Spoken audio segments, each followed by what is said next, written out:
Hello, my friends. Today we'll start with the fact that once again it's confirmed Russia has no intention of stopping the war after Lavrov's statement yesterday that they disagree with Trump's demand to stop the war alone. The current front line claiming that the main cause of the conflict would remain. Today, it's been reported that this wasn't just a statement for journalists. The Kremlin actually sent a classified note to the US outlining its terms for a ceasefire. Russia has once again put forward its conditions for a peace deal with Ukraine in a closed note sent to the US last weekend. Moscow is again demanding full control over the entire Donbas region, which means rejecting Trump's approach to freezing the front line at its current positions. And as we can see, after this, Lavrov made an official public statement for journalists, so these are clearly not just words. Foreign outlets citing sources in the White House have already reported that because of Russia's demands, the planned Trump Putin talks will not take place. Preparations for the Trump Putin summit in Budapest have been temporarily suspended, NBC News reports, citing a White House source. The previous phone call between US Secretary of State Rubio and Lavrov was productive, but Trump believes that both sides are still not ready for negotiations. So once again, Putin got what he wanted. First, he made sure Trump wouldn't impose new sanctions. Now they've achieved that Trump won't transfer Tomahawk missiles to Ukraine, and as a result, their upcoming talks have been cancelled again. And the war continues. And because everyone is speaking out strongly against Russia's actions, and everyone understands that it's because of them the war continues, a Kremlin representative made a statement. The media are distorting comments about the near future. This is to undermine the prospects of the upcoming summit. Preparations are ongoing. In this way, they tried to calm everyone as if the talks would eventually happen. But the Kremlin, as always, is openly lying. In reality, no meeting is being prepared, and last night Trump said that he doesn't know if a meeting with Putin will happen because he understands that the Russians don't want peace, and Trump doesn't want to waste time for nothing. That the meeting with Vladimir Putin is canceled or put on hold. Do you know what happened there, and does that affect your decision whether or not to send Tomahawks? No, I don't want to have a wasted meeting. I don't want to have a waste of time. So I'll see what happens. But we did all of these great deals, great peace deals. They're all peace deals, agreements, solid agreements, every one of them. But this one, and I said, go to the line of battlefield lines, and you pull back and you go home, and everybody take some time off because you got two countries that are killing each other. You got two countries that are losing 5,000 to 7,000 soldiers a week. So we'll see what happens. It's we haven't made a determination. As we can see, Trump can't do anything and doesn't even want to spend time on a meeting with Putin anymore because he understands it would produce no results. Friends, make sure to share your thoughts about this in the comments. But Zelensky once again clearly stated that Ukraine supports all of Trump's demands and is ready to end the war along the front line, just as Trump requested. Ukraine has again expressed its readiness, its willingness to end the war. We held a meeting with the President of the United States, and we agreed that this is how we will try to organize dialogue along the current line. This was the signal from President Trump and his team. It was also public. The front line can be the start of diplomacy. Meanwhile, Russia is once again doing everything to escape diplomacy. And as soon as the issue of long-range weapons for Ukraine came up, Russia almost automatically became less interested in diplomacy. Europe also presented its vision for ending the war. Details of a plan from European countries and Ukraine have emerged regarding conflict resolution. The conflict stops at the current front line. Sanctions on Russia will gradually be lifted. Frozen assets will only be returned once Russia agrees to contribute to Ukraine's recovery. The plan includes a ceasefire, prisoner exchange, security guarantees for Ukraine, funds to repair damages, and the fastest possible accession of the country to the European Union. But all these plans are a complete failure. Putin has already repeatedly confirmed that he will not agree, and more serious measures are needed. And as a result, the war continues, and since negotiations have reached a deadlock, one could even say the war is intensifying. Activity along the front line is increasing, and unfortunately, the Russians are managing to advance. But at the same time, strikes on Russia are also escalating. Let's start today with the latest attacks. Overnight, it was reported that Ukraine carried out a massive strike on Russia in the Bryansk region. A power plant was attacked in Smolensk. Another fire broke out at a power plant, and electricity in the city was partially cut off. At the same time, the Russians struck Chernihiv region using drones and ballistic missiles, destroying energy infrastructure. Around 20 impacts were recorded. There were also strikes near Sumy, and since yesterday, reports have also emerged about fires at oil refineries in Romania and Hungary. Unknown fires at oil refineries in Hungary and Romania. In Hungary, a fire broke out at the MOL plant in Százhalombatt, about 20 kilometers from Budapest. This plant processes oil supplied via the Druzhba pipeline from Russia. In Ploiești, Romania, a powerful explosion occurred at the Lukoil refinery, a subsidiary of Russian Lukoil, during maintenance work. However, it's unknown who is behind these incidents. And the SBU, okay, also struck Russian aircraft that were intended to intercept Ukrainian long-range drones. Another way to fight enemy drones is to use light aviation. Next.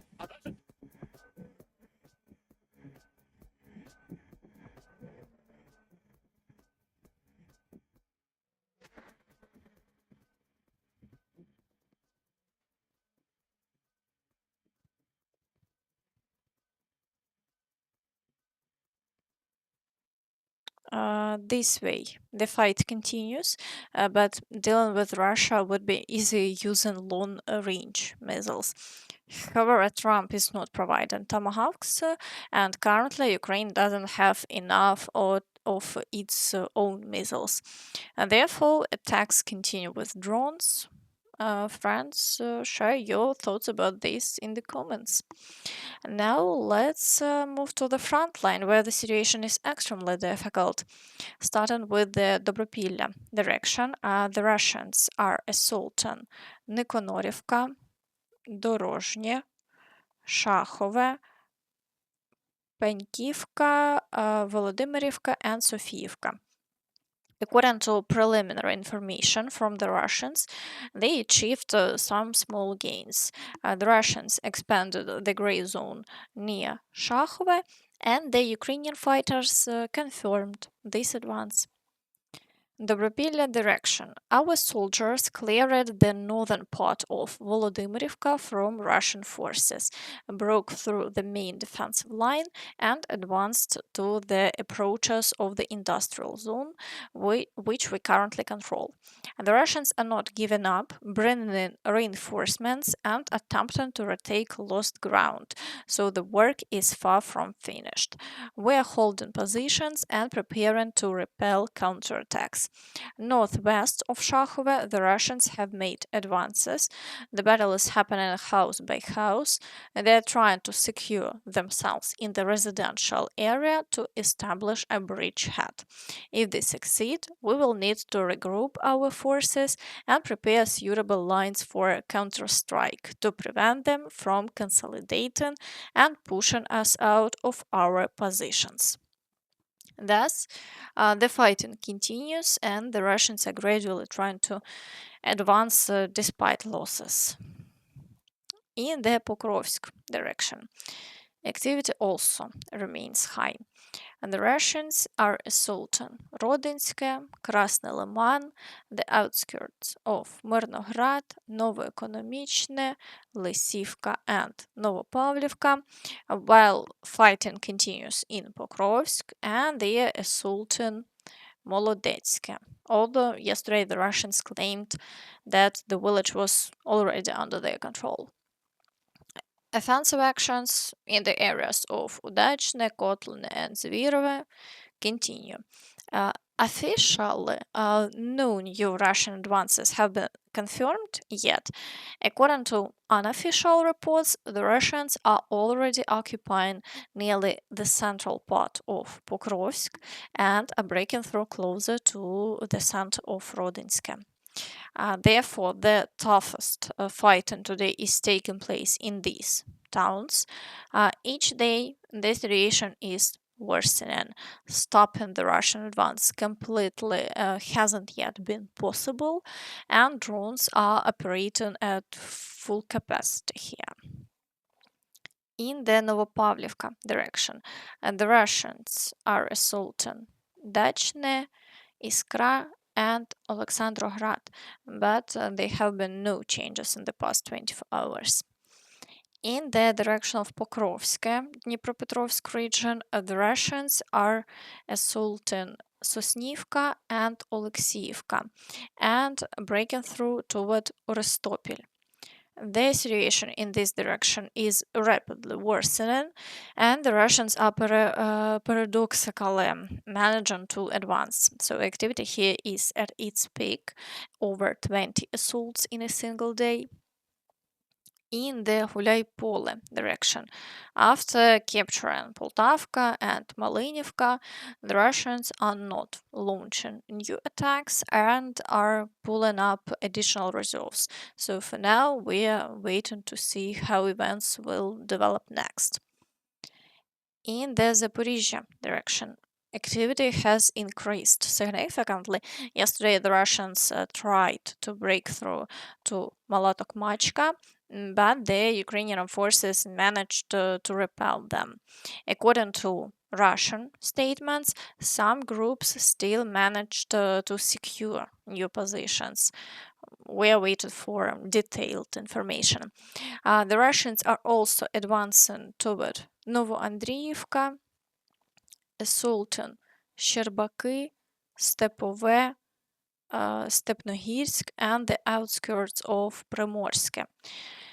The situation here is difficult, but the Ukrainian forces are so far managing to push back the Russians, and no confirmed changes along the front line have been reported in the past 24 hours. In the Kherson direction, the Russians are breaking through near the Antonivsky Bridge and have shelled the entire right bank. They're also claiming to have reached the island, but the accuracy of this information is still in question. The Ukrainian side hasn't commented, so we are waiting for updates. And now let's move to the Kostantinivka direction. Here, the Russians are assaulting Stupochki, advancing beyond Oleksandro Shultine, Katerinivka, Rusin Yar, and Poltavka. However, over the past 24 hours, no new changes have been reported, despite the difficult situation and high Russian activity.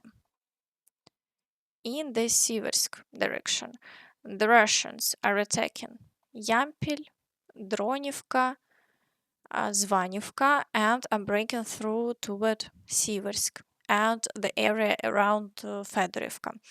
The situation remains difficult, but no new changes have occurred in the last 24 hours. In the Liman direction, the Russians are advancing near Zarichne and Kolodezi, assaulting Drobышеvo and pushing beyond Shandrigolove. However, they have made no progress and the front line remains unchanged. In the Borova direction, the Russians are attacking Kopanky, Boryevska Andriivka, and Boguslavka. Here, the Ukrainian forces are successfully repelling all attacks, and there are no changes. In the Kupiansk direction, the situation is more difficult. The Russians continue advancing through the city, and according to preliminary reports, are reaching the southern outskirts. They are also assaulting Petropavlivka and pushing beyond Pishane. No confirmed changes along the front line have been reported, as the Ukrainian forces are trying to destroy all Russians attempting to advance, so fighting continues. In the Dvorichna direction, the Russians are advancing toward Kutkivka, but have made no progress, and the situation remains unchanged over the past 24 hours. In the Veliki Burluk direction, the Russians are advancing toward Kolodezne and assaulting Bolohivka. However, the front line remains unchanged. In the Kharkiv direction, the situation is currently quiet, with only shelling reported. In Vovchansk, despite no official statements, Ukrainian forces report that the Russians have moved closer to the village of Sinelnikova and captured part of Vovchansk. We're waiting for official confirmation, but the situation here seems to be worsening. In the Sumy direction, the Russians are trying to advance near the villages of Kostiantynivka and Yunakivka, but they have made no progress and the situation remains unchanged over the past 24 hours. And that's all from me. So please don't forget to like this video, subscribe to the channel, and hit the notification bell to stay updated on all the latest news. Thank you for watching and see you next time. Bye bye.